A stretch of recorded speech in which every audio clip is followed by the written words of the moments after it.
trade is the Minnesota Timberwolves are sending Julius Randle with the number 28 pick in the NBA draft to the Brooklyn in a 3-team trade to send Nick Claxton to the Chicago Bulls.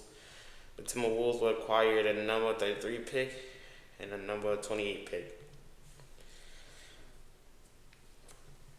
And my first initial thoughts is like, let's start from Julius Randle. I feel like Julius Randle lived in New York before, so like living in New York again won't be too bad. But I feel like going from Timberwolves and playoffs and having championship aspirations to being in a rebuilding team, that gotta be tough, especially at his age. I mean, he's getting paid millions and millions and millions of dollars. But like, I think as you get older, you will start to want to win the championship. Let's see how that feel. Like get to the mountaintop. So I feel like if I was him, I would be looking for another trade. Probably go to the Pistons. I feel like he'd be good on the Hornets. I feel like he'd be good on the Trailblazers.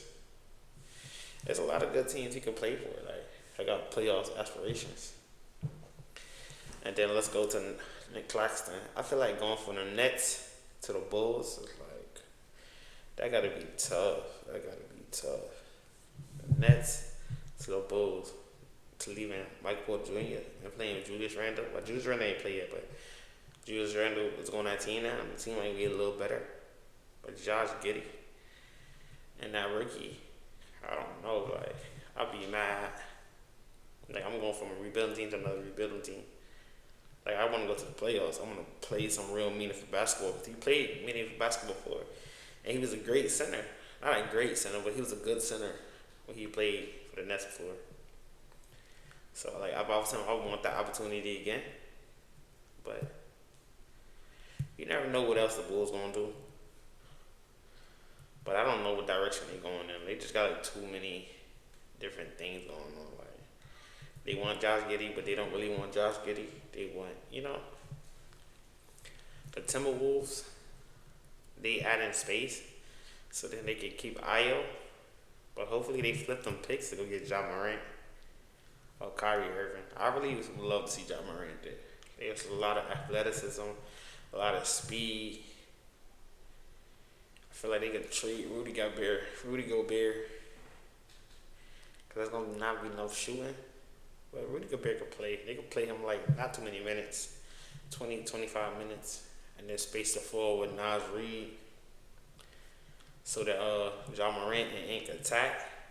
I feel like that'd be like pulling offense. That'd be tough to stop. They so fast, they so quick, they dunking on you. I would love to see that. Like Ja Morant and Ant on the same team. I would love to see that.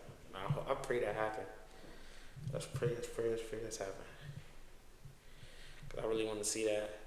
And then it's like most of the players, the best players in the league is Europeans. I would love to see like America. That kind of be like America team. Ja and two superstars. Ja ain't been a superstar in a minute because he been hurt a lot. But I feel like he get a chance again. Two superstars. That'd be like America's team again. Not a team again, but like that'd be America's. Americans will be rooting for them. Two young stars to be successful. Like, I have no problem with Europeans, like being not Europeans, like overseas players being the best players. But I've kind of like it's American sport. I kind of want Americans to be the best. I'm not a Timberwolves fan, but I will be rooting for Ja and to be successful. The Nets, I don't know what they're doing. But the new bargain agreement and the new tanking rules, so it's gonna be like you can't be too bad. So maybe they want a little bit of talent, so they won't be like the bottom three, so they lose their picks since all these little complications they put in there, so teams don't be bad. I ain't gonna lie, that's tough. I feel bad for Julius.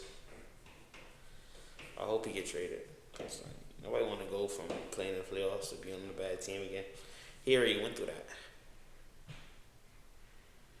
So, well,